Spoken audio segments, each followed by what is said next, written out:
So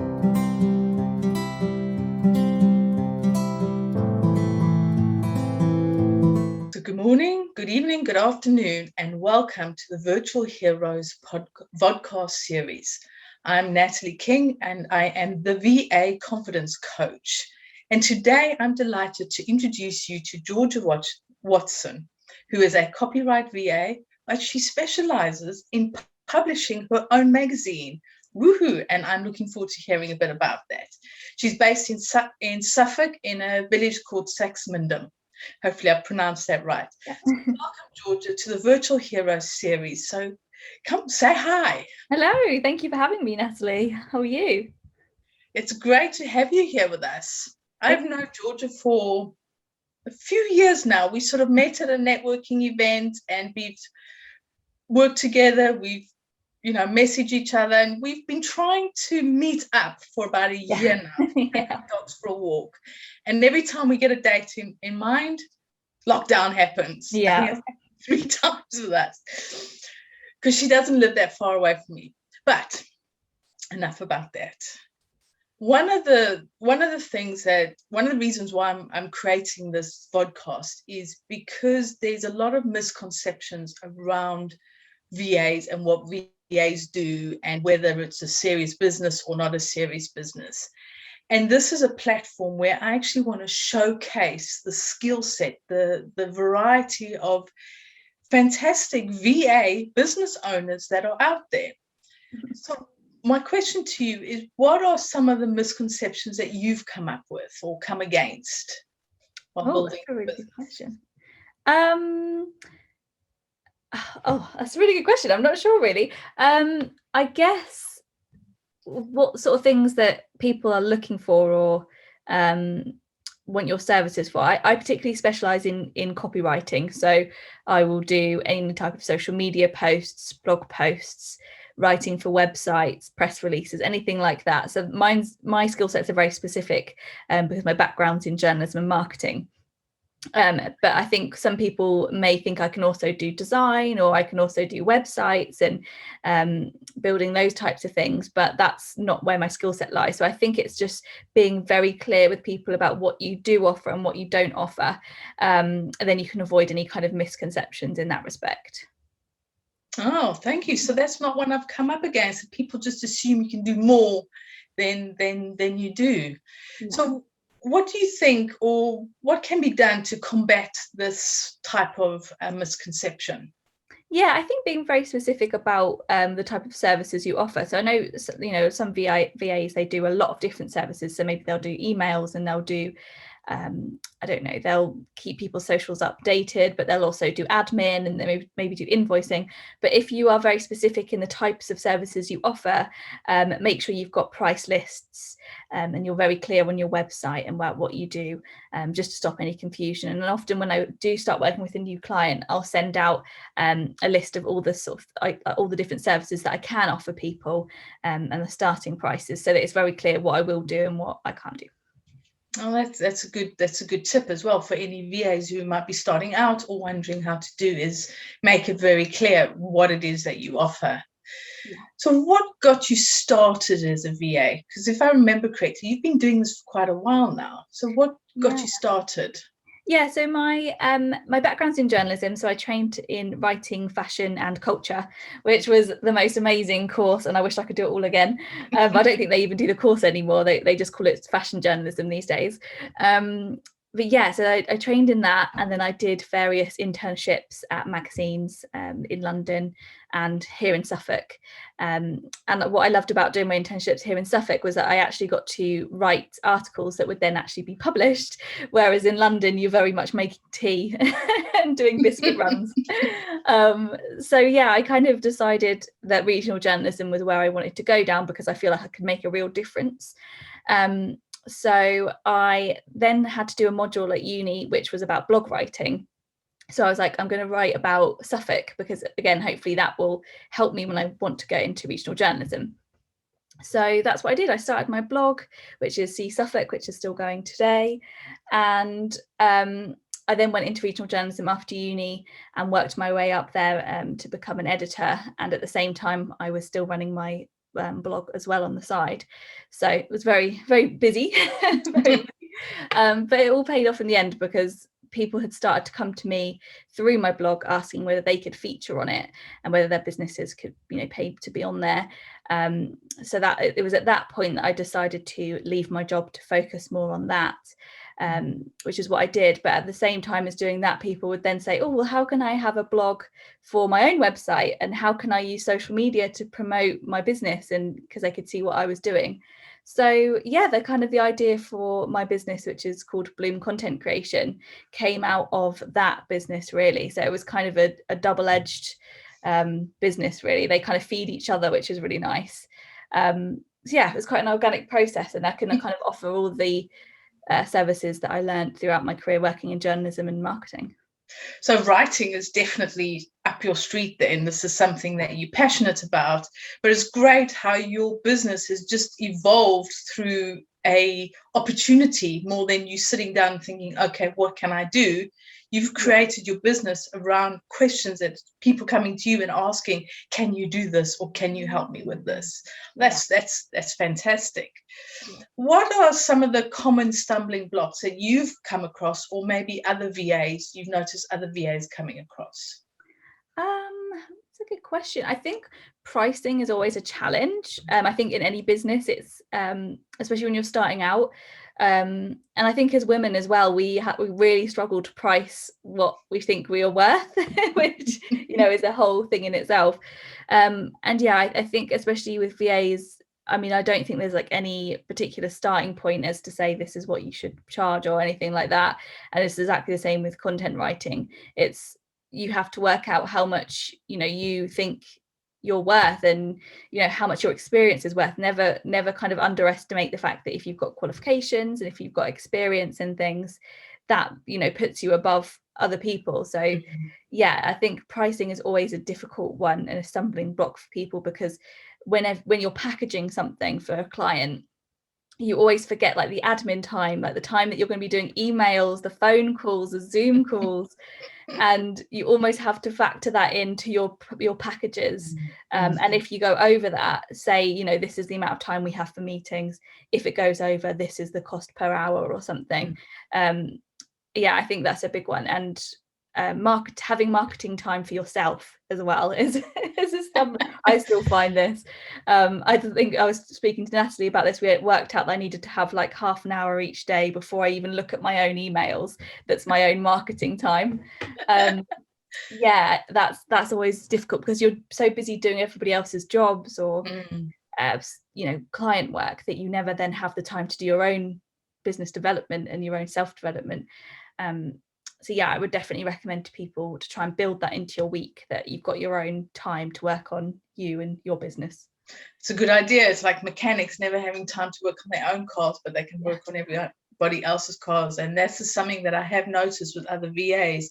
They do say that they're so busy working, helping their clients, building their businesses, that they forget that they've actually got to build their own as well. So it's sort of like it's getting that right balance in and finding the times. Yeah, definitely. So as you know, I'm a confidence coach. Yes. So when I say to you, what does confidence mean to you? What does that conjure up for you? Oh, I think being really like sure of yourself, and I don't know, it's almost having that sort of thing about you that you don't really care like what other people think. You just you do you, that kind of motto. That's what I think confidence means in my head. Yeah, so be yourself and just do you. It sounds really good. So tell me about your own confidence. Yeah, this is actually something I was speaking to someone last week about. I had a meeting with them, and they were talking about like my journey and how I got to where I was. And I think a lot of people probably don't know that at school I was incredibly shy. Like I wouldn't raise my hand in class, and every single school report would say Georgia was a very quiet student. And then my parents would read it and be like, what? I don't understand. So yeah, I found it, I mean, I still do struggle with it now. I found it very difficult to speak up in big groups. And yeah, I think it's kind of come like, you just have to do it as you get older, and especially through being in journalism and quite a competitive industry, you have to learn how to speak up, otherwise you don't get heard and you don't progress. So yeah, I think it's definitely been a journey for me, and I wouldn't say I'm at the end of that journey. There's still certain things that I still don't like doing. Like I used to absolutely hate making phone calls, and I still don't like them, but you've got to do them now. Yeah, it's just been very small steps of practicing things, and you get to the point where things that you used to really find difficult, I can just do now. Like I never would have been able to do something like this before, like just off the cuff. I wouldn't have been able to start chatting. And thank you for stepping out and doing it, and having, embrace that this is something that you've learned. Yeah. So what blocks do you still have in your confidence? Where do you feel that you're still a bit stuck? Yeah, this is something we've talked about before. It's definitely that feeling of being like enough or doing enough, I think. Because I'm always one of those people that for their clients, I want to do the absolute most that I can do to make them happy, rather than maybe just doing, what I need to be doing. So yeah, I think feeling like I'm doing enough, and also very much like comparisons as well of what other people are doing, and remembering that what they're showing that they're doing is not necessarily what they're doing. Yeah, and I mean there's still other bits, of confidence that, it'd be great just to do more of these sort of things to get more confident about speaking, and it's all just the more that you do, I think the easier it gets, I think. It is. I mean, things like this is practice. It's cliche, but it works. So this is where you get to ask me any question about confidence. That's a really good one. I think, have you got any sort of top tips maybe for people that are maybe quite shy like I used to be, and how to get over that shyness? Okay, so this sort of falls under the shyness, but it also could be an introvertism as an introvert. So when you say you were you shy, or do you think you were more introverted? I definitely think I'm an introvert, in the respect that I need time to like be by myself to recharge. Like I love being sociable, but afterwards I'm exhausted. So you sound like more of a social introvert. Like you said, you like to socialize, but then you need time to recharge. You lose energy socializing, gain energy by being on your own, doing your own thing. Whereas an extrovert is opposite. They gain energy from, the boisterous crowds and all that, and they sort of lose energy being on their own. So it sounds like, in the case of as an introvert, is the tips would be to really know if you're an introvert or if you're shy, because they're two different things. But often people mistake shyness for as somebody being an introvert. Right. So this is why I asked. So the things to do is, if you're an introvert, is to know what gives you energy, what you can do, what you really don't like doing. So in your case, you like to socialize, but then you balance your socialization. I mean, I know it's socializing is not happening as much as it has been, but knowing, okay, I can do that one, but maybe I shouldn't do that one. So really start to think about what you're doing. And don't feel bad if you're not the center of a big group. It's okay to socialize at an event and just talk to one or two people. That's fine. You don't have to talk to a huge crowd of people. So that would be if you're an introvert. With shyness, it is slightly different, and I'm not as clued up with shyness as I am with introvertism. I think it's the right word. But with being shy, it might be, why are you shy? Why is it an insecurity why you can't stand up or socialize? Is it that you don't like to socialize? Is it that you've not really done it, so you're not sure of how to do it? So it might be worth looking at what works for you, what doesn't work, and how you can really just slowly start to expand your comfort zone in a way. So it's just about really learning what works. And that comes down to understanding who you are. Yeah. And how you can then deal with different situations. But it's also, the important thing is to push yourself again. It's not like, oh, well, that's how I am, so therefore I'm never going to socialize again because I'm an introvert. No, it's about finding a way that you can push yourself, push your boundaries, but push them in a way that just feels slightly uncomfortable, Yeah, but not overwhelming. Does that make sense? Yeah, that makes a lot of sense. Yeah. Does that help a little bit? Yeah, definitely. So what is the best piece of advice you've ever been given? Oh my gosh. Oh, I don't know off the top of my head. Take your time to think. Yeah. I don't know. I think just working hard. I mean, when I was at university, obviously working in creative industries, you've got to take all the kind of opportunities that you can get. And I guess that carries on through life, as trying to say yes to the opportunities that are going to further your career, or, you know, further where you want to get to in life. And then, I guess the balance of that is not saying yes to everything that you're so exhausted that you can't do everything. I guess that was probably a good one, is just say yes to opportunities. That's good. Say yes to opportunities, but not just everything. Just really see which ones resonate more, or that really can benefit you. Yeah. So what top tip can you share with us today?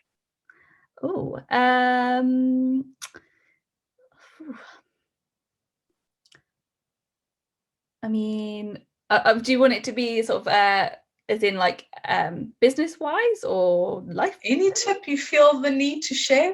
It's I mean, business wise, I guess with social media, I'm always saying to people, try and engage as much as possible on social media, and speak to your communities, and really, you know, don't just post on social media and then leave. Because you're not going to create that real real community that's around your product or service. So that's kind of my top tip business wise. And personally, I guess just work hard, play hard. That's my only my only tip. I like it. We get two for the price of one. I like that. And how can people find you? They can find me on Instagram mostly. I'm hanging out on there most, like 24/7. So you can either look at my blog, which is SEE SUFFOK, or Bloom Content Creation, all one word. And SEE SUFFOK, that's SEE. Yes, as in look, Suffolk, and not this ocean. That's it. Yeah. That's great, and thank you so much for coming on today. You've given us some really good advice. Take up opportunities, but don't just take every opportunity, because you're just going to be exhausted. And it's work hard and play hard. I like that. But also, if you're building a business, good tip is engage with your community on social media, engage with people who've engaged with your posts and even other people's posts, because like anything, when you engage, you build a tribe or a community or whatever it is that you are working on. Yeah, definitely. So I'd like to say thank you so much, Georgia, for coming here and just being here and stepping out your comfort zone and doing something that challenges you a little bit, but that's great. And keep doing it, keep challenging yourself, because you are on a road to big things. Thank you very much. So thank you for taking your time to watch this podcast. I hope you enjoyed it. And if you have any questions or any comments, please do feel free to message or anything, and do subscribe and share this podcast with anybody that you know. But again, just thank you for sharing your time with us, and hopefully you've got some useful information. And until next time, I'll see you soon. Bye.